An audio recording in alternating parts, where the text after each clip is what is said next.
Hello everyone, welcome back to my YouTube channel.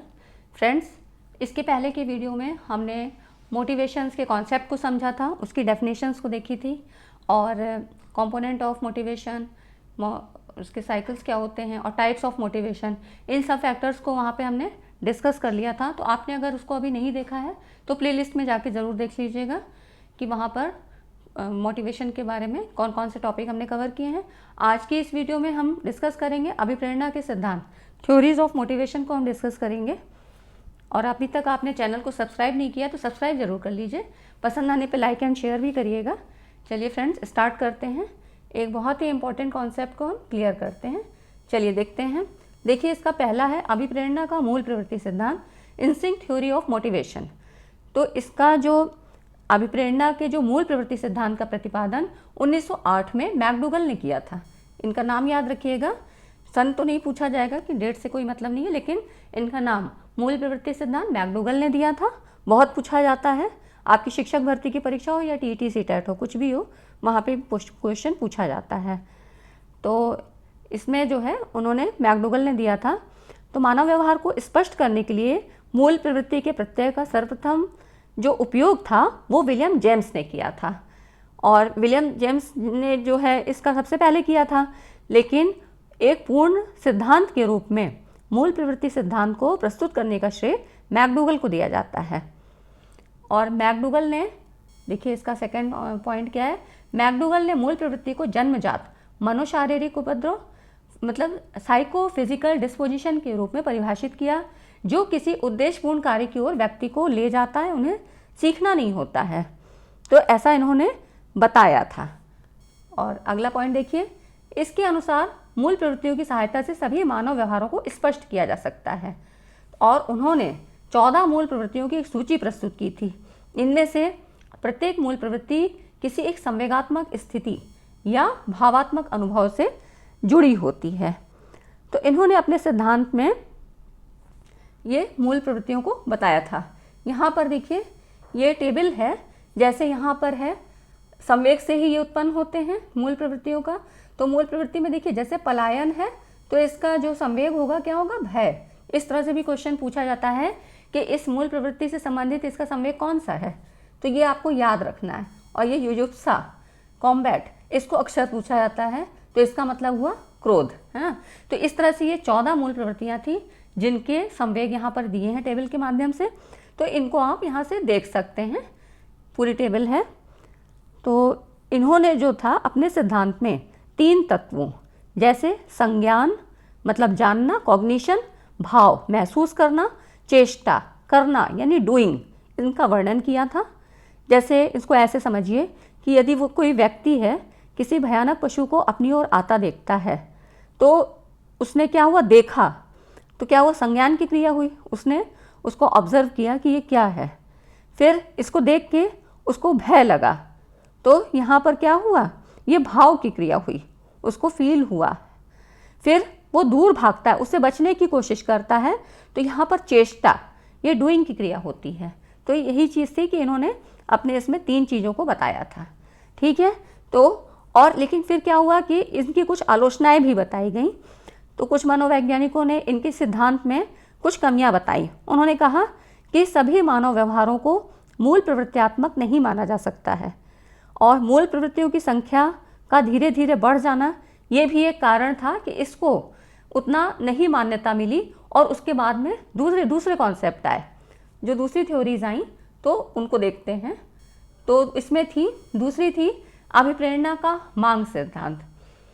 तो need theory of motivation बहुत ही important है, इसको आप बहुत अच्छे से समझिएगा, कॉन्सेप्ट आपका क्लियर होना बहुत ज़रूरी है। अभिप्रेरणा का मांग सिद्धांत, अब्राहम मास्लो ने इसको 1954 में प्रतिपादन इसका किया था। तो ये नाम आपको याद रखना है, अब्राहम मास्लो, और कितने में, 1954 में। तो कभी कभी ऐसे भी पूछा जाता है मास्लो का मांग का सिद्धांत कौन सा था, उनके नाम के अनुसार भी पूछ लिया जाता है। तो मैस्लो ने मांगों को उनकी प्रबलता के आधार पर एक हायरार्की के रूप में वर्गीकृत किया था। और मैस्लो जो थे, इन्होंने 1954 में दिया था अपना प्रतिपादन। ये प्रथम ऐसे मनोवैज्ञानिक थे जिन्होंने आत्मसिद्धि को एक महत्वपूर्ण अभिप्रेरक बतलाया तथा नीड हायरार्की थ्योरी, आवश्यकता पदानुक्रम सिद्धांत का प्रतिपादन किया। मतलब इसका एक और नाम क्या है, आवश्यकता पदानुक्रम सिद्धांत। मैस्लो ने बताया कि मानव आवश्यकताओं या मानव अभिप्रेरकों की व्याख्या एक सीढ़ी के रूप में, लैडर के रूप में की जा सकती है। इन्होंने 5 प्रमुख मानव आवश्यकताओं को बतलाया। ये देखिए कौन कौन सी थी। तो यही बताया कि बेसिक नीड्स के 5 सेट्स बताए जो एक क्रम में व्यवस्थित हैं और निम्न क्रम की मांगों के पूरा होने पे ही, देखिए यहाँ पर है, अगले क्रम की मांगें सक्रिय होकर व्यक्ति को अभिप्रेरित करती हैं। इनमें से कौन कौन सी थी? पहली थी जैविकी मांग, फिजियोलॉजिकल नीड्स। इसमें कौन कौन सी होती हैं? शारीरिक आवश्यकताएं आती हैं। अभी इनको हम एक एक करके डिस्कस करेंगे। और दूसरी है देखिए सुरक्षा मांग, सेफ्टी नीड्स। फिर है सोशल नीड्स, सामाजिक मांग है। और चौथी है सम्मान मांग, एस्टीम नीड्स। और फिर है आत्मानुभूति मांग, सेल्फ एक्चुअलाइजेशन नीड्स। तो इसमें ये क्या हुआ कि जैविक की आवश्यकता, फिजियोलॉजिकल जो नीड्स है, ये इसमें यहाँ पर देखिए इसका जो डायग्राम है, यहाँ पर देखिए ये है जैविकी मांग, सबसे नीचे का क्रम है। तो यहाँ पर शारीरिक आवश्यकताएं इस क्रम में आती हैं, जिसमें क्या क्या होती हैं? भूख, प्यास और सेक्स की ज़रूरत, आराम, ये सभी नीड्स होती हैं, जिनके अभाव में क्या होता है, व्यक्ति जिंदा नहीं रह सकता है। तो क्या होगा इसमें, इस स्टेज में सबसे पहले व्यक्ति अपनी फिजियोलॉजिकल नीड्स को पूरा करता है, जो उसकी जैविकी आवश्यकताएं हैं। इसके बाद ही फिर अगली कौन सी है? जैविकी में, मतलब ये पहले फिजियोलॉजिकल नीड्स ये पूरी हो जाती हैं, उनके बाद ही वो और जो अन्य मांग होती हैं, उसकी जो अन्य आवश्यकताएं हैं, सोशल नीड्स होती हैं, उनके बारे में वो सोचता है। अब ये जैविकी मांग हो गई। इसके बाद क्या आती है? देखिए सेकेंड नंबर पे सेफ्टी नीड्स। अब सुरक्षा की आवश्यकता में शारीरिक तथा सामूहिक दुर्घटनाओं से वह अपने आप को बचाने की नीड्स होती है, उसमें वो अपने को बचाने की कोशिश करता है, उसमें सुरक्षा की भावना आती है। इस स्टेज में व्यक्ति विभिन्न प्रकार के डर तथा असुरक्षा से बचने की कोशिश करता है। तो ये क्या हुई? ये दूसरी हो गई स्टेज कि इसमें क्या होगा, उसको सुरक्षा की भावना डेवलप होती है। फिर आता है देखिए ये तीसरी है सोशल नीड्स, सामाजिक मांग। अब क्या होता है, ये जो दोनों मांग हैं ये पूरी हो जाती हैं, तब ये स्टेप आता है, तीसरा स्टेप है। इस तरह की आवश्यकता के कारण व्यक्ति, जैसे परिवार, स्कूल, धर्म, प्रजाति, जो ये समुदाय होते हैं, इनके साथ क्या करता है? आइडेंटिफिकेशन स्थापित करता है, अपनी एक पहचान स्थापित करता है। व्यक्ति अपने समूह के अन्य सदस्यों के प्रति स्नेह दिखाता है, उनसे मिलता जुलता है, स्नेह दिखाता है और इनसे स्नेह पाने की कोशिश भी करता है। तो ये हो जाती है सोशल नीड्स। ये कब आएगी? लेकिन जब नीचे के 2 स्टेप पूरे हो जाएंगे, कि पहले तो जैविकी मांग पूरी हो, सुरक्षा मांग हो, तब सामाजिक मांग आती है। अब फिर चौथी कौन सी है? ये है एस्टीम नीड्स, सम्मान मांग। जब ये तीनों नीचे वाले स्टेज की मांग पूरी हो जाती है, तब ये आती है। इस आवश्यकता में कौन कौन से सम्मान होते हैं? जैसे आंतरिक सम्मान और बाह्य सम्मान, बाह्य कारक सम्मान। तो ये 2 तरह के होते हैं। तो आंतरिक सम्मान कौन कौन से? जैसे आत्मसम्मान, उपलब्धि, ऑटोनॉमी, मतलब स्वयं का वर्चस्व, स्वयं की एक पहचान। और बाह्य सम्मान कारक जैसे पद, प्रतिष्ठा, कद्र, उसकी जो है उपलब्धि, मतलब उसका एक स्टेज, एक स्टेटस।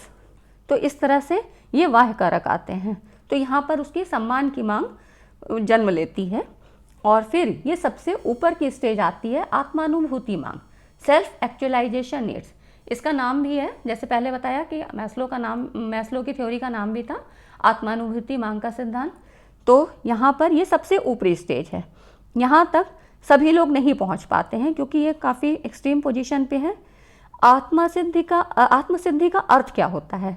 इसका अर्थ होता है अपनी क्षमताओं के अनुसार कुछ कर सकना, जो उसकी एबिलिटी हैं उनके अकॉर्डिंग वो कुछ अपनी विशेषताओं को जागृत करे, कुछ अलग करने की कोशिश करे।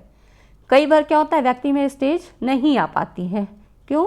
क्योंकि व्यक्ति अपनी नीचे की नीड्स को ही पूरा करने में व्यस्त रहता है। तो इस तरह से ये हमने पढ़ा मांग का पदानुक्रमिक हायरार्की थ्योरी बोलते हैं, कि नीचे से जो कम से ऊपर की ओर जाना, कम से बढ़ते हुए क्रम की ओर जाना। ठीक है, तो ये हमने पढ़ लिया।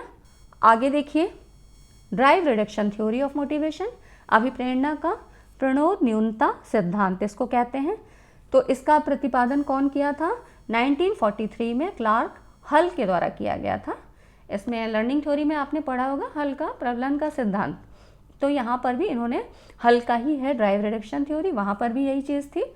इसमें क्या होता है, अनुक्रिया प्रारंभ करने तथा बनाए रखने में हल ने भूख, प्यास, सेक्स, दर्द से मुक्ति जैसी ये बायोलॉजिकल ड्राइव्स की भूमिका पर अधिक बल दिया।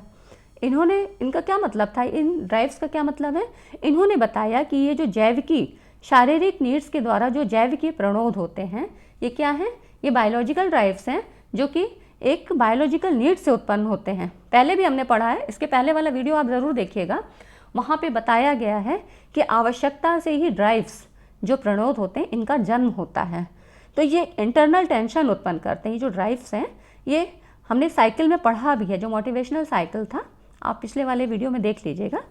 तो इसमें क्या होता है, दूर करने के लिए व्यक्ति क्रियाशील हो जाता है, क्योंकि एक टेंशन उत्पन्न हो जाता है। जो ड्राइव्स हैं एक इंटरनल टेंशन उत्पन्न करते हैं, जिसे दूर करने के लिए व्यक्ति क्रियाशील हो जाता है। ऐसे ड्राइव को न्यून करने के लिए, मतलब इसको रिड्यूस करने के लिए व्यक्ति अपनी ऊर्जा को लक्ष्य प्राप्ति के लिए केंद्रित करने का प्रयास करता है। तो यहाँ पर यही बताया गया है, ड्राइव रिडक्शन थ्योरी का मतलब है कि यहाँ पे जो ड्राइव्स के प्रभाव को रिड्यूस किया जाता है, उसके द्वारा जो टेंशन उत्पन्न होता है, तो लक्ष्य प्राप्ति के मार्ग में जो टेंशन आ रहा है, बाधा आ रही है, उसको रिड्यूस किया जाता है।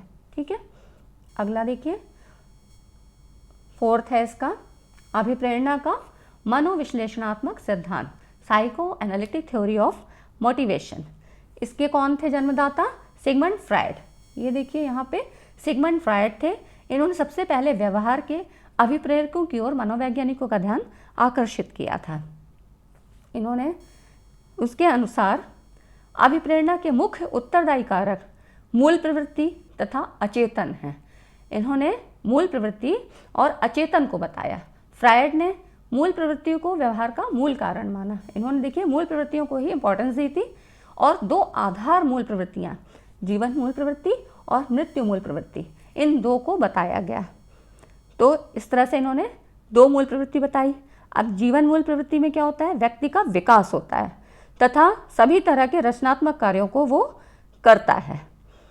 तो जीवन मूल प्रवृत्ति तो ये हो गई। और मृत्यु मूल प्रवृत्ति क्या होती है, इसमें व्यक्ति डिस्ट्रक्टिव वर्क करता है। कौन कौन से डिस्ट्रक्टिव वर्क, मतलब विध्वंसात्मक कार्य, ये होते हैं मारपीट करना, आत्महत्या करना, दूसरों की हत्या, इस तरह के व्यवहार आते हैं कि जो कि समाज में वर्जित हैं। ये कभी भी इनको समाज मान्यता नहीं देता है। तो इस तरह के व्यवहार आते हैं।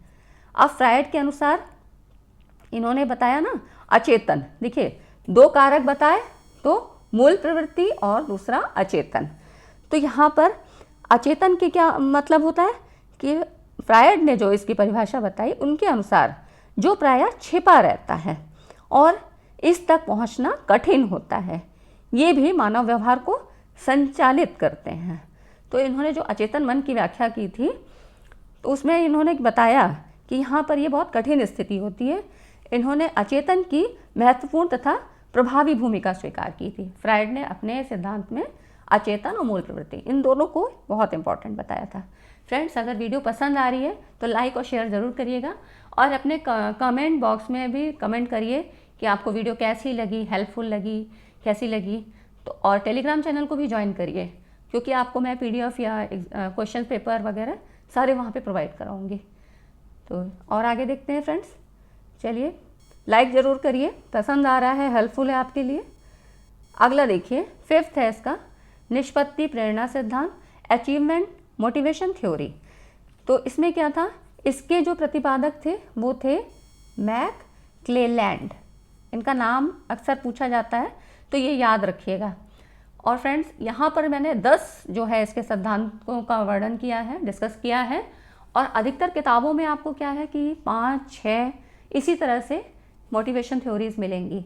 तो ये इसको बहुत ध्यान से देख लीजिएगा, एक बार भी देख लेंगे आपको बिल्कुल क्लियर हो जाएगा। तो ठीक है, यहाँ पे देखिए अचीवमेंट मोटिवेशन थ्योरी, इसके प्रतिपादन थे मैक क्लेलैंड, और उनके सहयोगियों ने गहन अध्ययन के पश्चात इसका प्रतिपादन किया था।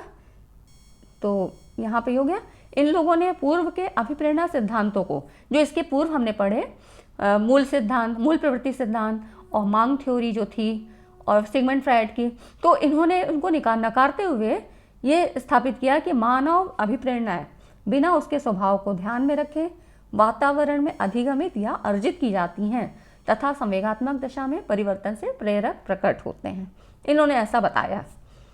तो निष्पत्ति जो मूल प्रवृत्ति सिद्धांत थे, इसको इन्होंने नकार दिया कि उसमें जो जो चीज़ें बताई गई इन्होंने इनको एक्सेप्ट नहीं किया।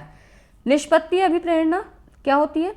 अचीवमेंट। अचीवमेंट क्या होता है? किसी चीज़ को पा लेना, अपने लक्ष्य को प्राप्त कर लेना। तो निष्पत्ति अभिप्रेरणा तब क्रियाशील बनती है जब व्यक्ति को ये ज्ञात होता है कि किसी मानक के आधार पर उसके कार्य का मूल्यांकन होगा। आप भाई लर्निंग कर रहे हैं, उसके बाद ही आपको कुछ अचीव होता है। जब अचीव हो जाती है चीज़ तब आप उसका परफॉर्मेंस दिखाएंगे। तो यहाँ पर जब आप परफॉर्मेंस दिखाएंगे उसकी, मतलब उसको जो है निष्पत्ति इसी को बोलते हैं। तो जब अचीव कर लेंगे उसकी आप परफॉर्मेंस दिखाएंगे तभी उसका मूल्यांकन होगा। तो यहाँ पर यही बताया गया है, तब उसको ये ज्ञात होता है कि किसी मानक के आधार पर उसके कार्य का मूल्यांकन होगा। और अब जो रिजल्ट आएगा, मतलब परिणामात्मक जो मूल्यांकन होगा, उसके आधार पर सफलता या असफलता डिसाइड होगी। तो ये हो गया निष्पत्ति प्रेरणा सिद्धांत, अचीवमेंट मोटिवेशन थ्योरी। अगली देखिए इंसेंटिव थ्योरी, प्रोत्साहन सिद्धांत। प्रोत्साहन सिद्धांत क्या है? इस थ्योरी में क्या हुआ कि ड्राइव को उतना महत्वपूर्ण नहीं बताया गया है जितना कि लक्ष्य या प्रोत्साहन की इंपॉर्टेंस बताई गई है। तो इंसेंटिव जो थ्योरी थी इसमें लक्ष्य या प्रोत्साहन को इंपॉर्टेंस दी गई है। प्रोत्साहन सिद्धांत के अनुसार अभिप्रेरित व्यवहार जो मोटिवेटेड बिहेवियर होता है, इसकी उत्पत्ति में व्यक्ति की अवस्था यानी राय महत्वपूर्ण नहीं होता है, और इसमें क्या होता है? इंसेंटिव प्रोत्साहन महत्वपूर्ण होता है। अब इसको ऐसे समझिए कि जैसे मान लीजिए कि दो ऐसे बिल्लियों के समूह को लिया जाता है। एक उदाहरण के द्वारा समझ लेते हैं कि यहाँ पे प्रोत्साहन से मतलब क्या है। दो ऐसे बिल्लियों के समूह को लिया जाता है जिनको 4-4 घंटे से भूखा रखा जाता है, मतलब इनका जो भूख का लेवल होगा वो भी बराबर है। इनको उतने समय के लिए 4-4 घंटे के लिए भूखा रखा जाता है। बाद में इसमें से एक समूह को काफ़ी अच्छा और स्वादिष्ट भोजन दिया जाता है तथा दूसरे को क्या होता है? साधारण और स्वादहीन भोजन दिया जाता है। तो यहाँ पर इस बात की उम्मीद ज़्यादा है कि जो पहले समूह वाली बिल्ली होंगी वो उनके द्वारा क्या होगा? अधिक भोजन किया जाएगा क्योंकि वो स्वादिष्ट है, और दूसरे के द्वारा कम। तो यहाँ पर यह स्पष्ट होता है कि प्रोत्साहन या लक्ष्य कुछ ऐसे गुण होते हैं जिनसे प्राणी में अभिप्रेरित व्यवहार होता है।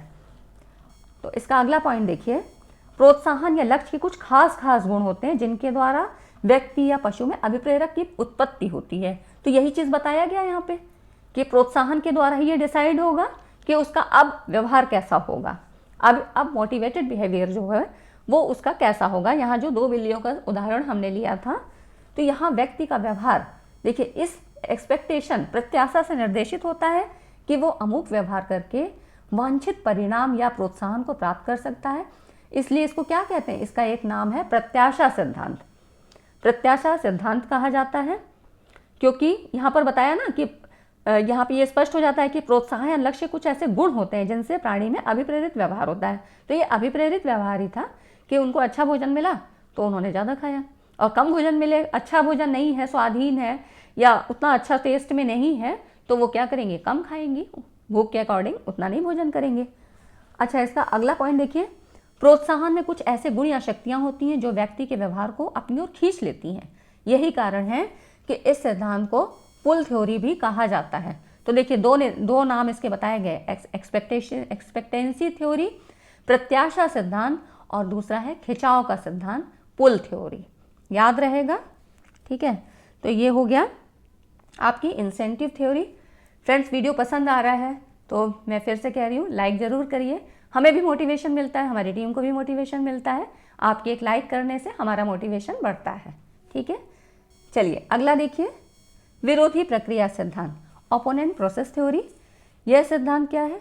यह सिद्धांत अभिप्रेरक की सुखवादी नियमों के आधार पर है। मतलब सुखवादी नियमों, सुख के आधार पे, सुख प्राप्ति की कामना के आधार पे। इस सिद्धांत के अनुसार सुख देने वाले लक्ष्यों को प्राप्त करने के लिए हम लोग अभिप्रेरित रहते हैं, जिनसे अच्छा फील होता है, सुख की भावना आती है, उसको करने के लिए आदमी मोटिवेटेड रहता है तथा इससे हमें अच्छी इमोशनल एक्सपीरियंस मिलते हैं, सुख की अनुभूति होती है, अच्छी फीलिंग आती है, संतुष्टि की भावना आती है। और ऐसे लक्ष्यों को जिनसे हमें अप्रसन्नता होती है, उनसे व्यक्ति दूर रहना चाहता है, उनको करना भी नहीं चाहता है। अब इसको ऐसे समझिए जैसे कोई ऐसा संवेगिक अभिप्रेरणात्मक उद्दीपक है जो व्यक्ति को उत्तेजित करता है। स्टिमुलस, जैसे कोई भी क्या होता है कि कोई भी क्रिया करने के लिए क्या होता है, स्टिमुलस चाहिए होता है। तो स्टिमुलस और रिस्पॉन्स ये हमने पढ़ा है लर्निंग में। तो क्या होता है कि जो कोई उद्दीपक व्यक्ति को उत्तेजित करता है तो इससे एक अवस्था प्रसन्नता या अप्रसन्नता की उत्पन्न होती है। मतलब या तो उसको अच्छा महसूस होगा या तो बहुत बैड फीलिंग होगी। अगर ये उद्दीपक कुछ समय तक व्यक्ति के समक्ष है तो व्यक्ति क्या करेगा, इससे एडजस्टमेंट स्थापित कर लेता है और अनुकूलित हो जाता है। और यदि इस उद्दीपक को व्यक्ति के सामने से हटा दिया जाता है तो इसमें एक इमोशनल मोटिवेशनल स्टेज उत्पन्न हो जाती है और धीरे धीरे व्यक्ति की क्या होगा, अभिप्रेरणात्मक व्यवहार की तीव्रता घटती जाती है, क्योंकि अब वो स्टिमुलस उसके सामने नहीं है। तो इस तरह से फिर वो उसकी तीव्रता घटती जाती है और वो अपने जो एक मोटिवेटेड व्यवहार उसका आ गया था प्रसन्नता या अप्रसन्नता का, फिर व्यक्ति क्या होगा, स्टिमुलस को हटा लेने के बाद अपनी सामान्य स्थिति में धीरे धीरे आ जाता है। तो ये हो गया इसका ओपोनेंट प्रोसेस थ्योरी, विरोधी प्रक्रिया सिद्धांत। तो सुखवादी नियमों पे काम करता है ये। अगला देखिए, इसका एक पॉइंट और है, चूंकि ये सिद्धांत अभिप्रेरित व्यवहार से उत्पन्न प्रसन्नता या प्रसन्नता पर बल डालता, अतः इस सिद्धांत को संवेग का सिद्धांत भी कहते हैं। तो ये हो गया अपोनेंट प्रोसेस थ्योरी का पॉइंट हो गया। अगला देखिए, आदर्श स्तर सिद्धांत, ऑप्टिमल लेवल थ्योरी। यह सिद्धांत भी विरोधी प्रक्रिया सिद्धांत के समान सुखवादी नियमों पर आधारित है। ये भी जो पिछला था उसी के आधार पर है, विरोधी प्रक्रिया सिद्धांत के आधार पर ही है। इस सिद्धांत, जैसा कि ये फिस्क एंड मार्डी, ये दो वो थे मनोवैज्ञानिक थे, इन्होंने कहा, ये जो और भी वैज्ञानिक हैं, इनके अनुसार प्रत्येक व्यक्ति के सामने क्रियाशीलता या सचेतता का एक ऐसा निश्चित स्तर होता है जिसे आदर्श स्तर कहा जाता है। एक कोई ऑप्टिमल लेवल होता है। एराउजल मतलब सचेतता, क्रियाशीलता कि जो कार्य करने की तीव्रता होती है, और इस स्तर पर यदि का व्यक्ति का व्यवहार होता है, इससे उसे काफ़ी प्रसन्नता तथा खुशी होती है। तो जो ऑप्टिमल लेवल होता है, यहाँ पर इसको बहुत खुशी होती है। इसको ऐसे समझिए कि मान लीजिए कि किसी दिन आपके पास बहुत सारे लोग बिना किसी इन्फॉर्मेशन के मिलने आने लगते हैं। इस स्थिति में क्या होगा कि आपकी जो क्रियाशीलता का स्तर होगा वो आदर्श स्तर से, जो कि हर दिन का जो स्तर होता है, उससे काफ़ी ऊंचा होगा, क्योंकि अब इन लोगों से आपको मिलना भी है और आपके जो और रूटीन वर्क के काम हैं वो भी आपको करने हैं। तो आप क्या करेंगे, बहुत एनर्जी के साथ जल्दी जल्दी इनको करने की कोशिश करेंगे। तो ये यहाँ पर क्या हो जाएगा, आपकी प्रसन्नता का स्तर काफ़ी ऊंचा हो जाएगा और आपकी क्रियाशीलता का स्तर भी बढ़ जाएगा। लेकिन कोई दिन ऐसा भी हो सकता है कि आप ऊब रहे हैं, अकेले ही बैठे हैं और आपका कोई वर्क भी बहुत ज़्यादा रूटीन वर्क भी नहीं है कि आप काफ़ी बिजी हैं। तो उस दिन क्या होगा कि यहाँ पर क्रियाशीलता का स्तर आदर्श स्तर से काफ़ी कम हो जाएगा। आप इस दिन सोचेंगे कि अच्छा चलो किसी के यहाँ मिल आते हैं या अपना कोई एक्स्ट्रा वर्क ही हम निकाल लेते हैं। तो यहाँ पर क्या हो जाएगा, वो प्रसन्नता का स्तर नहीं रहेगा। तो यहाँ पे ऑप्टिमल लेवल घट जाता है। तो आदर्श स्तर का सिद्धांत मतलब आदर्श स्तर से नीचे का स्तर हो जाता है, तो ये घट जाता है। तो यहाँ पर यही है ऑप्टिमल लेवल थ्योरी। जो पहले की थ्योरी थी वो ज़्यादा इम्पॉर्टेंट थी। जो 4-5 थ्योरी थी उसमें थी मैंग का सिद्धांत, अब्राहम मैस्लो का, और मूल प्रवृत्ति सिद्धांत, और फ्रायड का सिद्धांत, मनोविश्लेषणात्मक सिद्धांत। तो ये सब ज़्यादा इम्पॉर्टेंट थी। ये सब भी आपको जानना चाहिए, क्योंकि कभी नाम ही पूछ लिया कि ये किस थ्योरी के अंतर्गत आते हैं, किस कॉन्सेप्ट के अंतर्गत आते हैं, तो आपको पता रहना चाहिए। तो ये हो गई ऑप्टिमल लेवल थ्योरी। उसके बाद एक और इम्पॉर्टेंट थ्योरी देखिए, हाँ, इसे अभिप्रेरण का उत्तेजन सिद्धांत भी कहते हैं, अराउजल थ्योरी। इस एक नाम को भी जानिएगा। तो ये हो गई अराउजल थ्योरी। अगला देखिए, ये बहुत इम्पॉर्टेंट है, ये आपने लर्निंग में भी पढ़ा होगा, वेक्टर बैलेंस थ्योरी। तो यहाँ पर इसमें क्या था, कर्ट लेविन जो इसके प्रतिपादक थे, मानव अभिप्रेरणा के अध्ययन में कर्ट लेविन का योगदान सबसे प्रमुख रहता है। तो कर्ट लेविन जो थे वैज्ञानिक, ये पहले ऐसे मनोवैज्ञानिक थे जिन्होंने फिजिक्स, मैथ्स, केमिस्ट्री, मतलब जो साइंस के जो टर्मिनोलॉजी थी, इनके कॉन्सेप्ट को लेकर व्यक्ति के व्यवहार की स्टडी की थी। तो कर्ट लेविन का जो सिद्धांत था, इन्हीं मनोवैज्ञानिक टर्म, मतलब जो ये साइंटिफिक जो टर्म्स थे, इनका जो मनोवैज्ञानिक व्यवहार था, इन्हीं साइंटिफिक टर्म्स पे आधारित था। और जो इन्होंने जो वेक्टर कर्षण शक्ति के उपागम में अभिप्रेरित व्यवहार की उत्पत्ति कर्षण शक्ति तथा वेक्टर पे, देखिए यहाँ पर ये दो टर्म्स वैलेंस और वेक्टर, कर्षण शक्ति तथा वेक्टर, ये दो टर्म्स बताए गए हैं। पहले इन दो टर्म्स को आप समझिए क्या होता है कि ये जो थे ना फिजिक्स के टर्म्स हैं, वेक्टर, वैलेंस। ये जो वेक्टर है ये फिजिक्स का टर्म्स है। पहले आपने साइंस में अगर पढ़ी है, अगर जो ज़रा भी science high school inter level तक पढ़ी है, तो वहाँ पर वेक्टर और स्केलर क्वांटिटीज़ पढ़ी होंगी। तो वेक्टर को क्या है, सदिश राशियाँ कहते हैं और स्केलर अदिश राशियाँ होती हैं। तो जो वेक्टर क्वांटिटीज़ होती हैं, सदिश राशियाँ, ये एक बल को रिप्रेजेंट करती हैं। वेक्टर को तीर के द्वारा, ऐसे तीर के द्वारा दिखाया जाता है, ये इसका हेड और टेल। तो ये ये निशान होता है, ये इसकी डायरेक्शन को बताता है कि जो एक फोर्स लग रहा है इसकी डायरेक्शन क्या है, और इसकी जो लंबाई होती है, ये जो इसकी लंबाई है, ये इसके जो है परिमाण को बताती है। लंबाई की मात्रा जो होती है वो इसके परिमाण को बताती है कि बल की मात्रा कितनी है, उसको इंगित किया जाता है। तो यहाँ पे इसको इसी एरो के द्वारा दिखाते हैं। ये व्यक्ति के जो ये बल होता है, ये व्यक्ति के व्यवहार को लक्ष्य की ओर अथवा लक्ष्य से दूर ले जाने की ओर संकेत करता है। तो ये जो वेक्टर्स होते हैं, वेक्टर क्वांटिटीज़ होती हैं, ये व्यक्ति के व्यवहार को लक्ष्य की ओर, पास में अथवा दूर ले जाने की ओर संकेत करता है। मतलब ये इसकी तरफ, ये इसकी जो डायरेक्शन होती है ये चेंज हो सकती है। वेक्टर एक विशेष दिशा में की जाने वाली प्रवृत्ति होती है। बताया ही कि इसमें डायरेक्शन और मैग्नीट्यूड दोनों होते हैं, और जो शक्ति और दिशा दोनों को रिप्रेजेंट करते हैं। तो यहाँ आपने जाना कि वेक्टर क्या होते हैं। इसी तरह से वैलेंस क्या होते हैं। ये देखिए, ये जो वैलेंस है, कर्षण शक्ति जिसको बोलते हैं। यहाँ पर एक मनोवैज्ञानिक थे, मॉरिस एल बिग्गी। इन्होंने कहा कि कर्षण शक्ति जो होती है किसी क्षेत्र अथवा प्रदेश की आकर्षण या प्रतिकर्षण शक्ति होती है। इन्होंने अट्रैक्शन या रिपल्शन शक्ति के बारे में बतलाया। ये भी दो प्रकार की होती हैं, आकर्षण अथवा प्रतिकर्षण शक्ति तथा सकारात्मक अथवा नकारात्मक कर्षण शक्ति। इसमें भी दोनों चीज़ें पाई जाती हैं, दिशा और परिमाण। तो इसमें भी मैग्नीट्यूड और डायरेक्शन की बात की गई है। तो ये हो गया वैलेंस और वेक्टर के बारे में, जो कि आपको जानना बहुत ज़रूरी था। और इसको हम जो ये कर्ट लेविन का क्षेत्र सिद्धांत, ये अधिगम के पार्ट में भी पढ़ते हैं कि वहाँ पर भी इस थियोरी को क्लियर किया गया है। तो इसमें देखिए वही चीज़ बताई गई है, वैलेंस धनात्मक एवं ऋणात्मक कुछ भी हो सकता है। अगला, इस उपागम में वैलेंस तथा आवश्यकता में गहरा संबंध बताया गया है। इसमें जो है मतलब जो नीड के साथ इसका संबंध बहुत गहरा बताया गया है। कर्षण शक्ति का निर्धारण व्यक्ति की आवश्यकता से होता है। तो इसमें क्या होता है कि नीड क्या है, उसकी व्यक्ति की नीड क्या है। वेक्टर से तात्पर्य एक ऐसे बल से होता है जो व्यक्ति पर प्रभाव डालता है और इसे एक निश्चित दिशा में व्यवहार करने के लिए प्रेरित करता है। तो ये हो गया। इसमें जो है अब यहाँ पे ये देखिए कह रहा है धनात्मक और ऋणात्मक कुछ भी हो सकता है। तो मतलब पॉजिटिव अगर केस होगा तो इसमें क्या होगा, तनाव कम होता है, और नेगेटिव केस में लक्ष्य वस्तु से व्यक्ति का तनाव बढ़ जाता है। मतलब बताया ही है ना आपको पहले वाले वीडियो में कि नीड, ड्राइव और फिर रिडक्शन।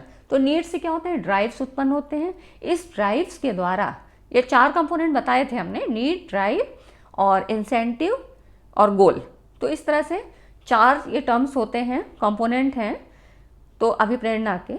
तो इनके द्वारा नीड हुई, फिर ड्राइव हुआ। अब ड्राइव से क्या होगा, फिर एक टेंशन उत्पन्न होता है कि जो कि उसको लक्ष्य प्राप्ति के लिए प्रेरित करेगा। तो ठीक है, यहाँ पर यही बताया गया है कि लक्ष्य वस्तु, तो जब अगर नेगेटिव केस होगा तो व्यक्ति का तनाव बढ़ जाता है। ठीक है, अगला पॉइंट इसका देखिए, अभिप्रेरणा का लक्ष्य आधारित सिद्धांत। तो ये जो होता है गोल ओरिएंटेड थ्योरी है। इसमें क्या होता है कि मानव व्यवहार जो होता है एक निश्चित लक्ष्य होता है तथा व्यक्ति उस लक्ष्य की प्राप्ति होने तक सतत क्रियाशील रहता है। जैसा कि इसका नाम ही है कि लक्ष्य आधारित सिद्धांत, तो इसमें लक्ष्य का प्राप्त होना ज़रूरी है। मतलब ऐसे भी मोटिवेशन में आपने पढ़ा ही है कि 4 कंपोनेंट की बात की गई है, नीड्स, ड्राइव, इंसेंटिव एंड गोल। तो इस तरह से इन्होंने ये बताया कि इसके जो संज्ञानात्मक विचारधारा के मनोवैज्ञानिक थे, इनके द्वारा अभिप्रेरणा उत्पन्न करने में संज्ञानात्मक कारकों के महत्व पर जोर दिया गया। तो इन्होंने ही बताया कि लक्ष्य आधारित सिद्धांत ही होना चाहिए। एक लक्ष्य की प्राप्ति पर अन्य लक्ष्य प्रभावी होने लगते हैं तथा व्यक्ति विभिन्न क्रियाओं के लिए अभिप्रेरित रहता है। तो लक्ष्य की प्राप्ति में व्यक्ति को संतोष की प्राप्ति होती है, जो चक्रानुक्रम में उस व्यवहार को, व्यवहार होना चाहिए, बनाए रखने के लिए पुनर्बलन प्रदान करती है। अगर उसको क्या है कि अगर उसको मोटिवेशन मिलता है, पुनर्बलन मिलता है, मतलब उसको लक्ष्य की प्राप्ति हो जाती है, तो वो उस व्यवहार को करना चाहेगा, उसको उसमें संलग्न रहता है, उस क्रिया को करना चाहेगा। और अगर नहीं मिलता है तब वो क्या करेगा कि यहाँ पर नहीं उसको करने की इच्छा होगी, तो उसको पुनर्बलन मिलना बहुत ज़रूरी होता है। तो यही हो गया अभिप्रेरणा का लक्ष्य आधारित सिद्धांत। बहुत छोटा सा ही था, इसके नाम के ही आधारित पे है। तो फ्रेंड्स, उम्मीद करती हूँ कि आपको ये सारी थ्योरीज के कॉन्सेप्ट बिल्कुल क्लियर हो गए होंगे। और वीडियो पसंद आया है तो लाइक और शेयर ज़रूर करिएगा, ताकि आपके फ्रेंड्स को भी अच्छा कंटेंट मिल सके। और मेरे चैनल पे आप बने ज़रूर रहिए, चैनल को सब्सक्राइब ज़रूर करिए। आपको एक बेहतर कॉन्सेप्ट के साथ आपकी मंजिल तक पहुंचाया जाएगा, चाहे वो आपकी टीटी की मंजिल हो, सीटेट हो, शिक्षक भर्ती में भी आपकी एक सीट ज़रूर इस चैनल के माध्यम से मिलेगी। तो इस चैनल को सब्सक्राइब करिए, लाइक एंड शेयर करिए। Thanks for watching this video.